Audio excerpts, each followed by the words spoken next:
Beneath the streets of modern Colchester lies a layer of burnt red clay. It is the ash of an entire Roman city.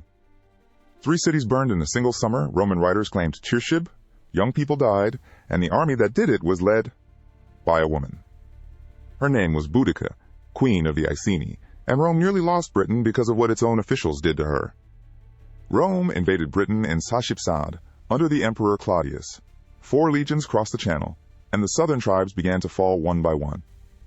But Rome rarely swallowed a land whole. It preferred client kingdoms, native rulers who kept their thrones, their land, and obeyed. The Iceni held what is now Norfolk, in eastern Britain, rich farmland, fine horses, and gold torques buried in astonishing hoards. Their king was Prasutagus. Tacitus calls him famous for his long prosperity, a client king who had grown rich under Rome. The Iceni had tested Rome once already. Around Sashipchir, a governor tried to disarm them. They rose, they were crushed, and the kingdom stayed a Roman client. In his will, Prasutagus made a calculation. He named the emperor Nero as co-heir, alongside his own 2 daughters. Tacitus says he hoped this deference would buy protection, that giving Rome a share would keep the rest of his household and kingdom untouched. It was, Tacitus writes, exactly the wrong bet. The opposite happened, and it happened with astonishing speed. Centurions plundered the kingdom. The procurator's slaves ransacked the royal house. Iceni nobles were stripped of ancestral estates. The king's relatives handled like property. Then came the act Rome never lived down. Boudica, a queen and an ally, was publicly flogged. Her 2 daughters were raped. There was money behind it, too. Gifts Claudius had once given to British chiefs were suddenly redefined as loans and called in. Cassius Dio adds a startling detail. The philosopher Seneca, Nero's own tutor, had lent Sashib, young sesterces to Britons, then demanded it all back at once. The procurator Catus Decianus drove the collection. He was a money officer, not a soldier, and the sources give no hint that he foresaw what followed. Because the governor and the field army were nowhere near, they were hundreds of kilometers away at the far western edge of Britain. Suetonius Paulinus was assaulting Mona, the island of Anglesey, a sanctuary of the Druids and a refuge for men Rome wanted dead. Tacitus describes what the legionaries saw waiting on the far shore. Black-robed women with wild hair, running between the ranks, waving burning torches like furies. The Druids stood with hands raised to the sky, pouring out curses. For a moment, Tacitus says, the Roman soldiers froze, limbs rigid with fear. Then their officers shouted them forward. The defenders were cut down in their own fires, and the sacred groves of the island were felled. And while Rome's best troops were still committed in the far west, the east of Britain exploded. The Iceni rose. The Trinovantes joined them. Others followed, bound, Tacitus writes, by a secret conspiracy to recover their lost freedom. Their first target was Camula Dunum, modern Colchester, Rome's first colony in Britain, handed out as farmland to discharged legionary veterans. Those veterans had driven Britons from their homes and fields, calling them captives and slaves. Tacitus says the resentment around that town was already burning. At the town center rose the Temple of Claudius, an enormous classical temple to a dead emperor now worshipped in Britain as a god. To the Britons, Tacitus says, it looked like a citadel of eternal domination, and they were paying for it. Then, according to Tacitus, came the omens. The statue of victory in the town toppled from its base and fell with its back turned, as if fleeing. Women chanted of destruction in a frenzy. Strange cries echoed in the council house. In the Thames estuary, people said they saw a phantom ruined settlement, and a sea running blood-red.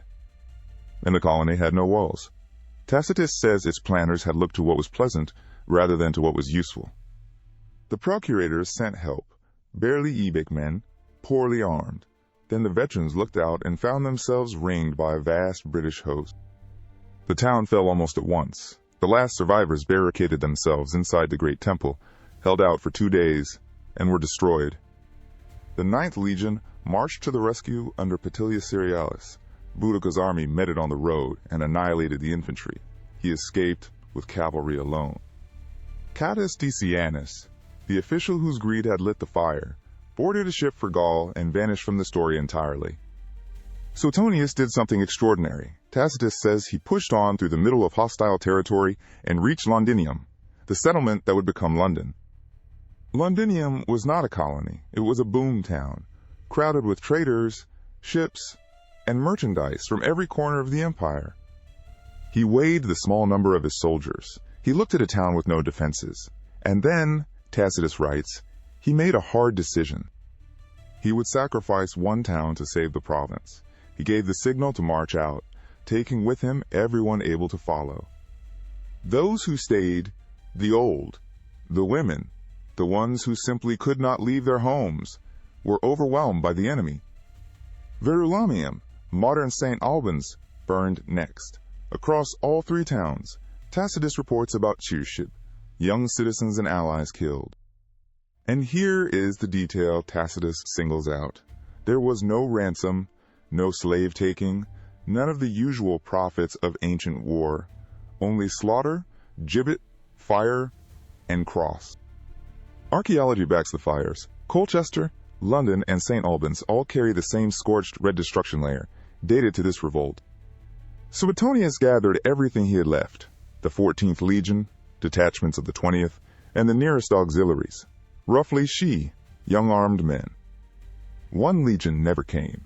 Poenius Posthumus, camp prefect of the 2nd, refused the summons and kept his soldiers behind at their base. Suetonius chose his ground with enormous care, a narrow defile, thick forest at his back, open plain in front, no room for an ambush. The Britons came in vast numbers, Tacitus says, exulting. They parked their wagons in a ring at the edge of the field, with their families aboard, to watch the victory. Boudica rode the line in a chariot, her daughters before her, going round each tribe in turn to be seen and heard. Cassius Dio describes her, very tall, terrifying to look at, harsh-voiced, with a great mass of tawny hair falling to her hips, a golden torque, a many-colored tunic, and a spear. Dio says she released a hair from the folds of her dress to read an omen, and called on Andraste, a British goddess of victory. Tacitus records her words. She fought, she said, not as a noblewoman for her kingdom, but as one of the people, avenging her scourged body and her daughters. Then came the line Tacitus gives her. This is a woman's resolve. As for men, they may live and be slaves. The Romans held their line inside the defile. When the British charge came into range, they threw their javelins in one dense volley. Then they burst forward in wedge formation, auxiliaries and cavalry with them, driving into a mass too tightly packed to fight in. And then, Tacitus writes, the Britons found their retreat cut. That ring of wagons behind them had sealed off every line of escape. Tacitus claims, Parship, young Britons fell against just Slavic Romans.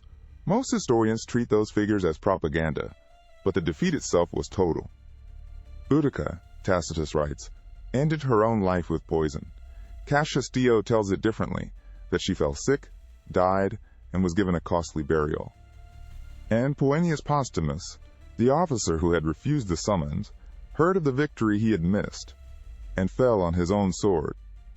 Rome poured in reinforcements from Germany, about young legionaries, 8 auxiliary cohorts, and young cavalry, and ravaged the hostile and wavering tribes without mercy. Then famine arrived. Tacitus says the rebels had neglected their sowing that year, expecting to live off Roman supplies they never captured. But here is the turn no one expects. The new Roman procurator, Julius Classicianus, was at odds with Suetonius, putting it about that the punishments were making peace impossible. Nero sent a freedman to investigate. Soon after, Suetus lost some ships and was quietly replaced as governor of Britain. Classicianus's own tombstone was later dug up in London and pieced back together, a monument to the man who argued against harsher reprisals. Even her name carried the message. Boudica comes from a Celtic word meaning victory. The familiar spelling Boadicea is generally explained as a copying error in old manuscripts, which makes the final twist almost too neat. Britain later raised a great bronze statue of her, chariot and all, in the capital of its own empire, modeled in the reign of a queen whose name also meant victory. Next, we follow the legion that broke and ran, and the commander who somehow rose from that disaster to rule an empire's frontier. Subscribe, and don't miss it.